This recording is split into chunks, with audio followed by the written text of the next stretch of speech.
Pain Management and Research Centre. The following is a summary of our approach and the services that we offer to help you with developing your treatment pathway.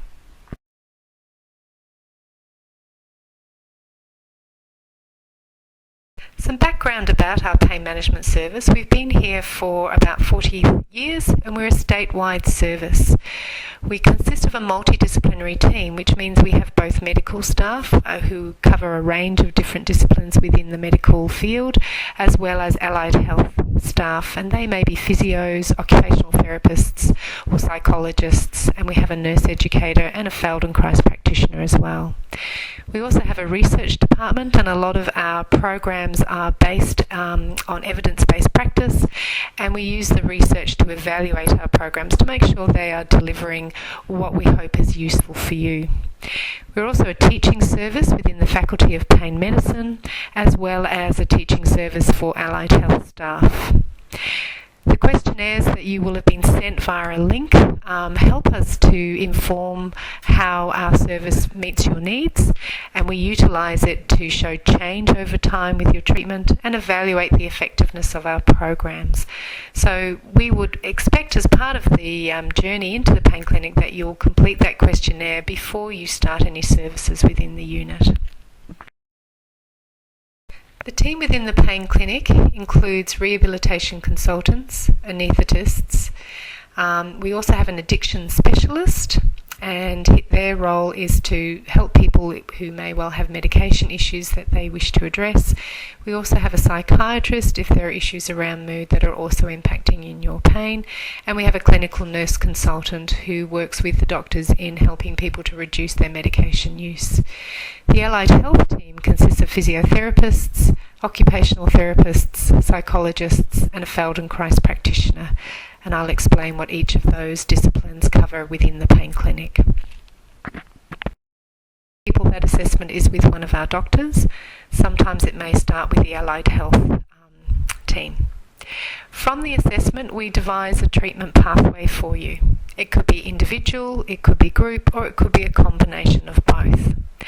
Individual sessions are with different clinicians such as psychology, physio, occupational therapy, Feldenkrais, nursing or medical. And the group programs that we run will go into in a little bit more detail in the next slides, but we have a cognitive behavioural therapy group, we have a startup group, we run a few different modules to help you build skills in specific areas, we run a medication management group, and we do lots of pain education. And all of these are developing self-management strategies that help you manage your pain more effectively. So the last part of the journey through the pain clinic is transitioning to your own self-management program at home and in the community, and looking at what supports you need to help maintain that.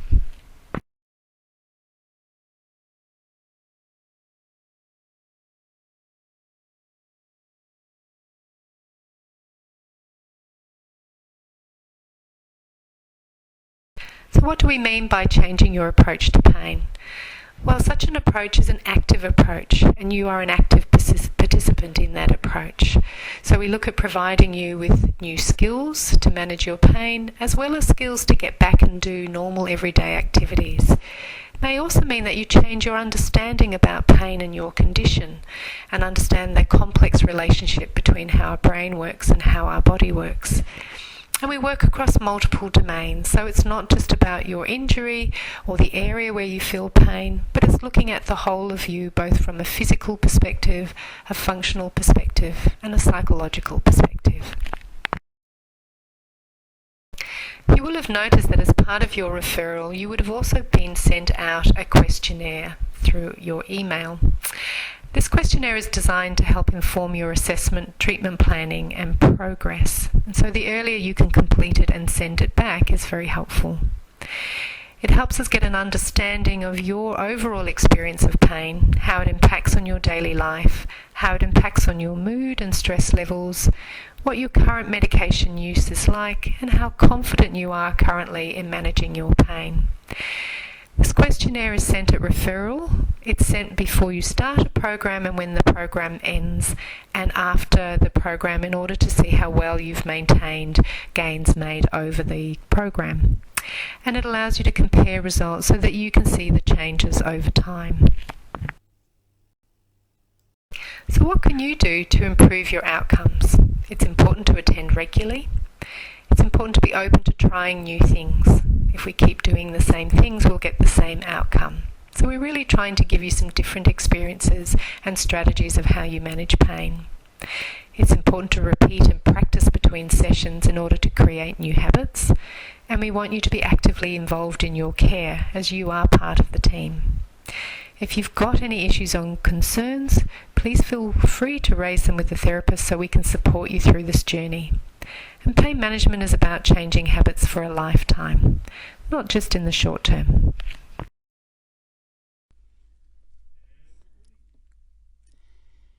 Everyone agrees that pain is a universal human experience.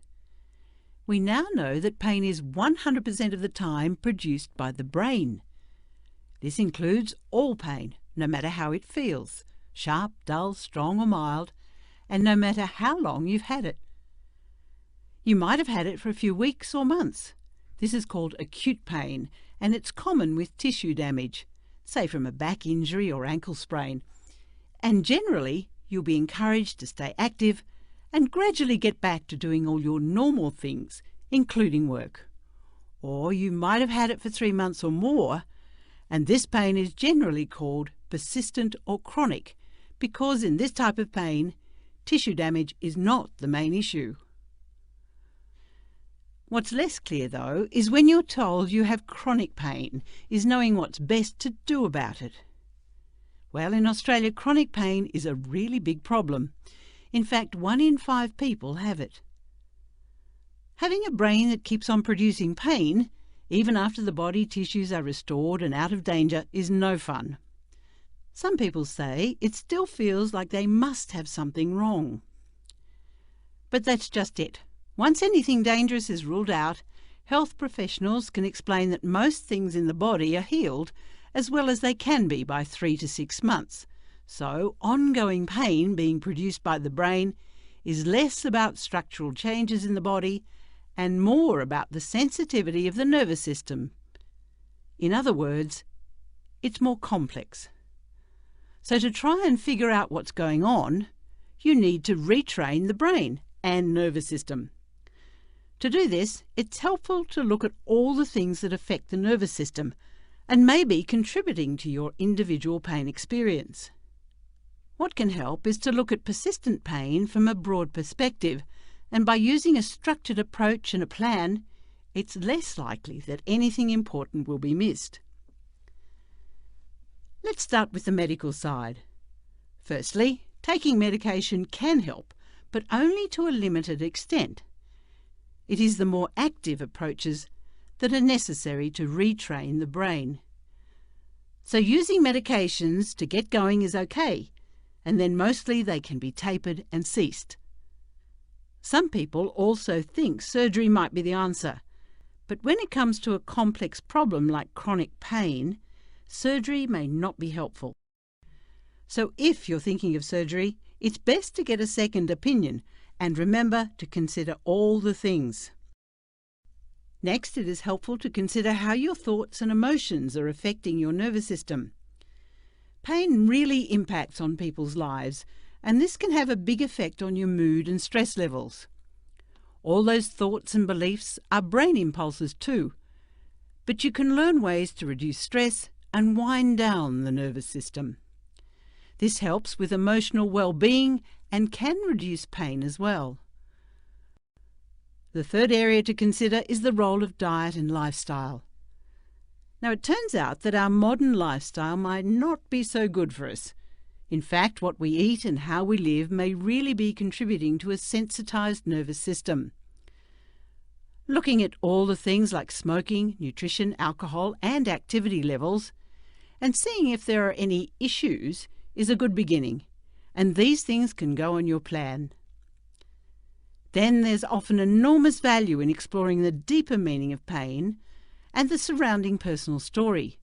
By stepping back and looking at all the things that were happening around the time the pain developed, many people with pain can make useful links between a worrying period of life and a worsening pain picture.